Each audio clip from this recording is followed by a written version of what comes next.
जैसा कि हमने लास्ट एपिसोड में देखा था कि वो वुल्व जोर से रोर करता है, जिसकी वजह से यहाँ पर फिर से अर्थक्वेक आने लगता है। मुंह बाई चिल्लाकर कहता है, मेरी आइस इसको ज्यादा देर तक रोक के नहीं रख सकती, इसलिए जल्दी से जल्दी कोई प्लान सोचो। क्या हो सभी से कहता है, हे यू मुझे मिल गई है, देखो वो वहाँ पत्थर के पीछे है। हम देख पाते हैं कि हे यू बहुत ही घबराई हुई होती है और कह रही होती है, स्याओ हो मुझे बचा लो। तभी ये मॉन्स्टर भी हे यू को देख लेता है और आइस को तोड़कर हे यू पर अटैक कर देता है, लेकिन मो बाई और श्याओ हो दोनों मिलकर उस मॉन्स्टर पर अटैक करके दूर कर देते हैं। स्याओ हो कहता है, मो फैन अब हमें क्या करना चाहिए। मो फैन कुछ सोचने लगता है और फिर कहता है, स्याओ हो तुम हम सभी में से सबसे ज्यादा तेज हो, इसलिए तुम हे यू को बचाओ और मो बाई तुम श्याओ हो को गार्ड करना और बाकी के हम तीनों उस मॉन्स्टर पर अटैक करेंगे। क्या तुम सभी लोग समझ गए? अगर तुम समझ गए तो चलो ठीक है, प्लान को अंजाम देते हैं। अब श्याओ हो जल्दी से जाकर हे यू को बचा लेता है और मो बाई श्याओ हो को प्रोटेक्ट कर रहा होता है। श्याओ हो कहता है, तुम ठीक तो हो ना, तुम्हें कुछ हुआ तो नहीं? हे यू शर्माते हुए कहती है, थैंक यू मेरी जान बचाने के लिए। ये मॉन्स्टर इन लोगों की हरकतों से अब और भी ज्यादा गुस्से में आ जाता है और जोर से रोर करता है। जाओ टिंग सभी लोगों से कहता है, जल्दी करो, वैली का मुंह बस थोड़ा सा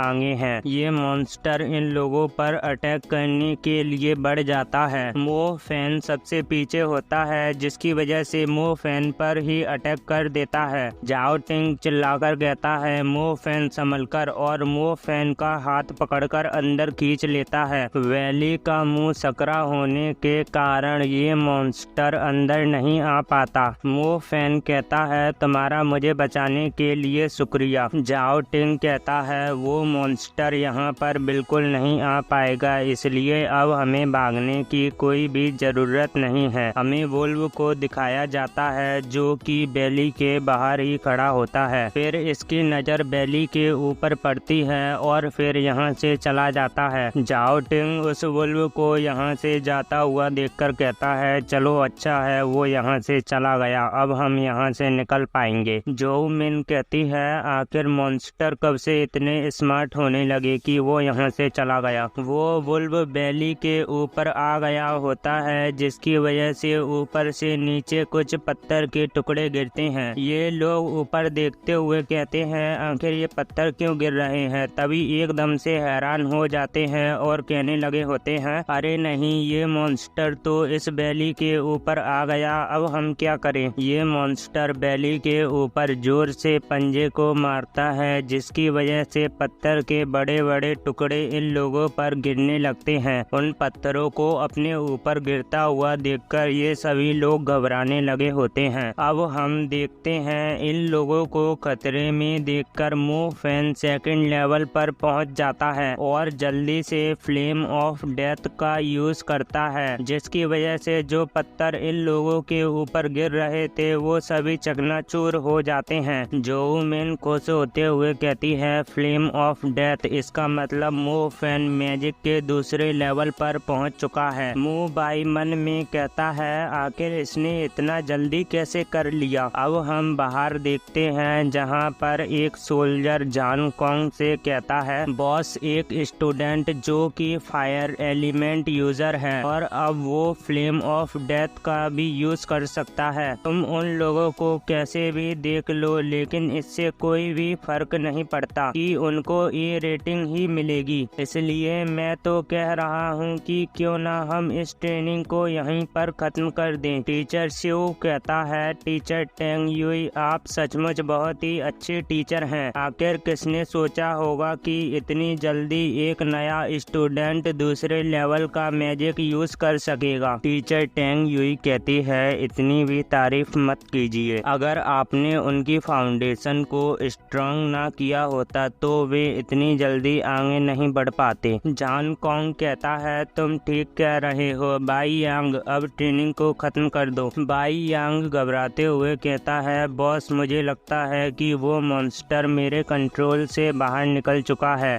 अब मैं उसे वापस नहीं बुला सकता। बाई यांग की इस बात को सुनकर सभी लोग हैरान हो जाते हैं। अब हमें मो फैन को दिखाया जाता है जो कि अपनी फायर को देखते हुए मन में कहता है, मुझे नहीं पता था कि दूसरे और पहले लेवल के बीच में पावर का इतना बड़ा अंतर होगा। दूसरे लेवल का मैजिक तो पलक झपकते ही चट्टानों को चकनाचूर कर सकता है। हालांकि इस मॉन्स्टर को मारने के लिए ये अभी भी काफी नहीं है और सभी लोगों से कहता है, क्या तुम सभी लोग ठीक हो? जोऊ मिन कहती है, हाँ हम सभी लोग ठीक हैं। मो फैन कांग्रेचुलेशन, अब तुम तो मैजिक के दूसरे लेवल पर भी पहुंच चुके हो। हे यू कहती है, हमारे बाहर निकलने का रास्ता बंद हो गया है, अब हमें क्या करना चाहिए? जोऊ मिन कहती है, अगर मॉन्स्टर अभी भी ऊपर नहीं है तो शायद से हम लोग उस जगह से निकल सकते हैं। मो फैन ऊपर देखते हुए मन में कहता है, मेरे दूसरे लेवल की फ्लेम भी उसका कुछ नहीं बिगाड़ पाई, ऐसा लगता है कि कुछ और आजमाना पड़ेगा। अब सभी से कहता है, मैंने कुछ देर पहले वैली में एक केव को देखा था, शायद से हम वहां पर इस मॉन्स्टर को फंसा सकते हैं। मो बाई कहने लगा होता है, हीरो बनने की कोशिश करना बंद करो, तुम जैसे से कौन बचना चाहेगा। मो फैन कहता है, मैं एक बार तो कोशिश करके जरूर देखूंगा। स्याओ हो तुम यहाँ पर आओ। स्याओ हो कहता है, ठीक है। अब मो फैन स्याओ हो से कहने लगा होता है, मॉन्स्टर को उस जगह फंसाने में मुझे तुम्हारी जरूरत है। एक बार उस मॉन्स्टर को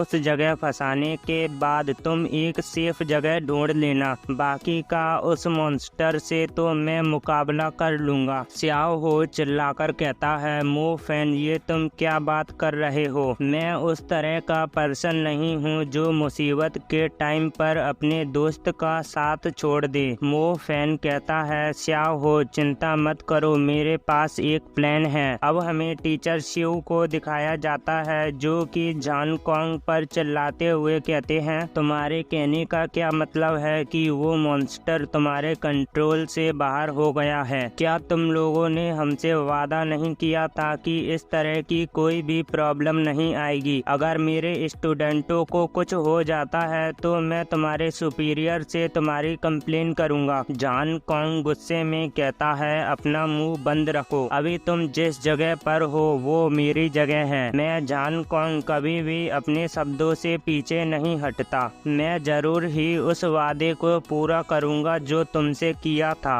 टीचर शिव चिल्लाकर कहता है, आखिर तुम्हारी हिम्मत कैसे हुई मुझ पर चिल्लाने की? आखिर तुमको क्या लगता है कि तुम कौन हो? टीचर टेंग युई कहती हैं, टीचर शिवी इतना काफी है, हम लोग इस जगह के बारे में बिल्कुल भी नहीं जानते हैं, इसलिए फिलहाल के लिए हम उन्हीं पर भरोसा कर सकते हैं। एक सोल्जर जान कॉन्ग से कहता है, बॉस दो स्टूडेंट अचानक हरवेज वैली की तरफ जा रहे हैं और वो मॉन्स्टर भी उनका पीछा कर रहा है। ये सुनकर जान कॉन्ग अपने विंग्स को निकाल लेता है और कहता है, मैं सबसे पहले वहां जा रहा हूं, तुम सभी स्क्वाड को इकट्ठा करके जल्दी से वहां पहुंचो और तुम बाई यांग जल्दी से जाकर मेडिकल टीम को तैयार करो। ये दोनों कहते हैं, ठीक है सर। अब हमारा सीन शिफ्ट होकर केव के अंदर का सीन दिखाया जाता है जहां पर स्याओ हो उस मॉन्स्टर को अपने पीछे और भी केव के अंदर ला रहा होता है। वो मॉन्स्टर स्याओ हो पर अटैक कर देता है लेकिन उससे स्याओ हो को ज्यादा चोट नहीं लगती। इसके बाद वो मॉन्स्टर दोबारा अटैक कर देता है लेकिन इस बार मो फैन उस मॉन्स्टर पर अटैक करके स्याओ हो से दूर कर देता है। स्याओ हो को सोते हुए कहता है, मो फैन मुझे लग रहा था कि तुम अकेले इसको हैंडल नहीं कर पाओगे लेकिन अब सब कुछ ठीक है। मो फैन कहता है, तुम्हारा इसको यहाँ लाने के लिए थैंक यू, अब तुम जाकर आराम कर लो, इसको तो मैं देख लूंगा। स्याओ हो तुम एक सेफ जगह जाकर छिप जाओ, इसको तुम मुझ पर छोड़ सकते हो। स्याओ हो कहता है, लेकिन मो फैन कहता है, चिंता मत करो, तुम मुझ पर भरोसा करो। स्याओ हो कहता है, ठीक है, अपना ख्याल रखना, मैं भगवान से प्रार्थना करूंगा कि तुम्हें कुछ ना हो, और यहाँ से चला जाता है। इस मॉन्स्टर का ध्यान स्याओ हो की तरफ ही चला जाता है और अटैक करने के लिए बढ़ने लगता है, लेकिन मो फैन इस पर अटैक करके इसका ध्यान अपनी तरफ कर लेता है। आखिर तुम किस तरफ देख रहे हो? तुम्हारा ओपोनेंट इस तरफ है। अब इसका ध्यान मो फैन की तरफ ही आ जाता है और मो फैन पर अटैक करने के लिए तैयार हो जाता है और इसी के साथ यहीं पर हमारा एपिसोड खत्म होता है।